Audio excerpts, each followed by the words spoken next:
In the constant effort to make me feel old, Comedy Central is celebrating its 30th anniversary. And with us today, two people who were there from the get-go, Vinnie Favale and Art Bell. So first of all, gentlemen, nice to have you here. Great to be here. Great to be here. And the occasion of this is that... You don't sound convincing.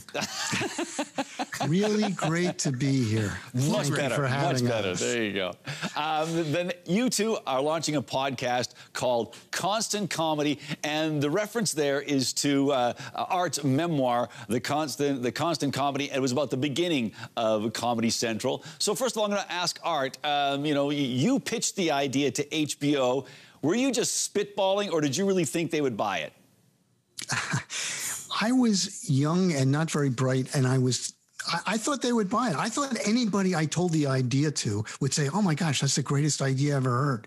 But of course, that's not what happened. I mean, when I first pitched it, the person I pitched it to was the head of programming at HBO, and she said, that is the worst idea I've ever heard, and proceeded to tell me why. So it wasn't a straight shot to the top. Let me just say it that way.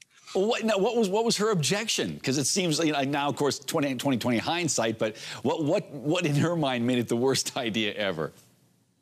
Well, I set the scene in my book too. She said it was so bad because no comedian would ever want to be on it, and nobody wants to watch 24 hours of comedy. And there's so much comedy all over the dial today anyway. And why would HBO want to risk its reputation? We do great comedy here.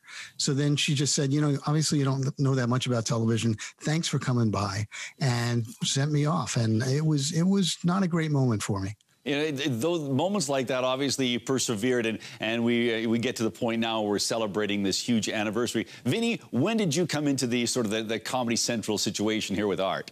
I was at A&E Cable Network, which at the time, our two biggest shows were Hitler documentaries and stand-up comedy. It was crazy. I mean, it was like World War II docs in the day, but we were really doing well with stand-up comedy. And even at the Improv, I believe the show was called at the time.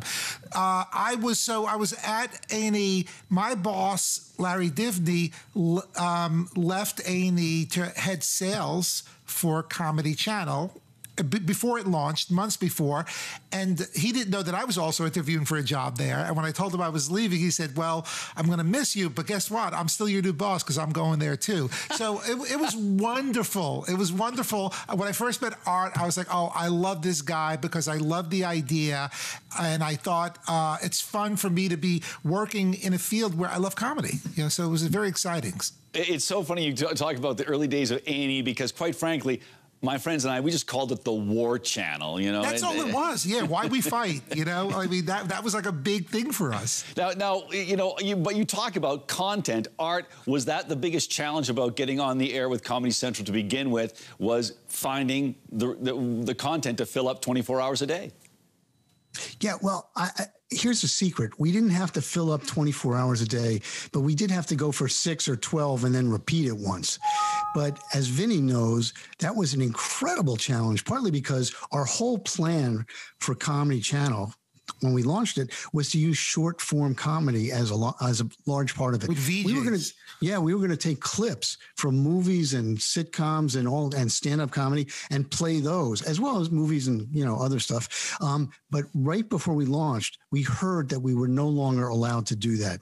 We had gotten permission from the unions, and the Directors Guild called up and said, you know what, we changed our mind. So we had to go to Plan B, and you know what Plan B was? We didn't have a Plan B, and we were about to launch the channel basically with no programming. Vinnie, what did you say to me on the first day? Yeah, it was crazy because I remember I was in charge at the time, at the start of my career there of operations. So I had to pull all these elements together, programming, host segments that were shot downtown, comedy clips that we could run, old black and white movies, and put it together in a logical order. And that would be the broadcast log, right? And that would go out. And I remember this big meeting, and Michael Fuchs was there. It's like, well, the good news is we have have our first broadcast log done. The bad news is we're 8 hours short. You know, like we just, because no one's sitting there doing the math. You put it in the computer and hopefully it all comes together. It was insane. And then it was insane. It wasn't just launching the network. Like, it was so much work to get to that first day. And then I remember looking at Art going, wait, we have to do this every day? Like, every day? Like, let's just launch it and then move on. Like, Broadway launches a show and they do the same thing over and over. And every day for the rest of our lives. That's how I put it. Every day for the rest of our lives. And it was a tall order, shoveling 24 hours of comedy into this thing constantly. Now, your podcast isn't going to be just talking about the launch of the network. You're going to be talking about comedy in general. Is that right, Art? Yeah, not only comedy in general. Yes, of course, it'll be about comedy in general. But we are talking in our first 12 episodes to people who were, like Vinny and I, important to the beginning of Comedy Central. Now, the interesting thing is, once you get past those stories, and some of those stories are great, hearing from people who were there, we didn't see what everybody was doing, but man, they have great stories too.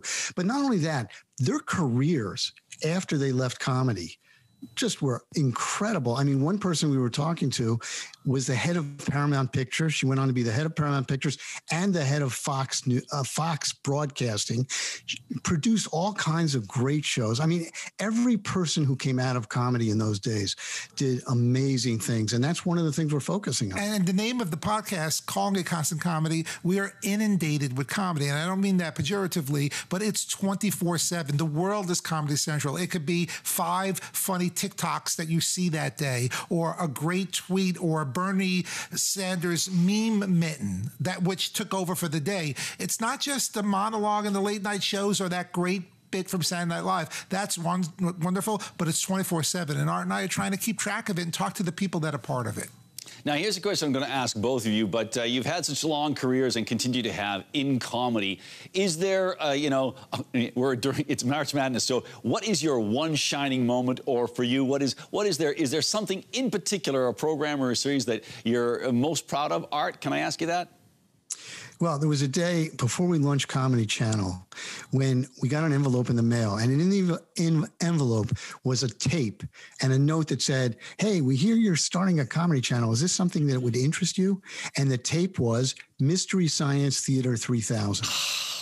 And wow. There it was. They were producing it just for fun in Minneapolis.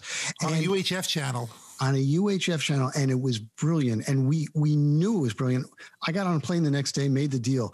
Yes, that was my proudest moment, because I figured if nothing else, Comedy Channel, Comedy Central, we were going to attract innovative programming that would have shown up nowhere else. Who was going to put that on the air at that point? Nobody. We were going to make it work. All right, and what a find and a series it was. And Vinny, your shining moment? Well, my shining moment involved one of our future guests, Mitch Semmel. When he came on board, he had such an incredible background in network television, and he elevated us with Art by putting on Bill Maher's Politically Incorrect. The very first incarnation of that show was on Comedy Central, and this idea, and the way he described it, was like the McLaughlin Group on acid, and this little network that started off with Police Academy 7 clips. Suddenly we have a talk show, and there's Jerry Seinfeld, and there's Robin Quivers from the Howard Stern Show, and that was a big deal. So I'm really proud. And then I made my career in late night with Letterman over the years and Howard Stern, so that was just very exciting for me. Guys, we are just out of time, but I'm hoping we can reconnect with you at some time in the future. Maybe talk about season 2 of Constant Comedy Podcast. Gentlemen, thank you so much. I guess you just go to your various streaming services and find the platform that you use. That's it. And you can find it there. Thanks very much. Guys, thank you so much. A real pleasure. Same here.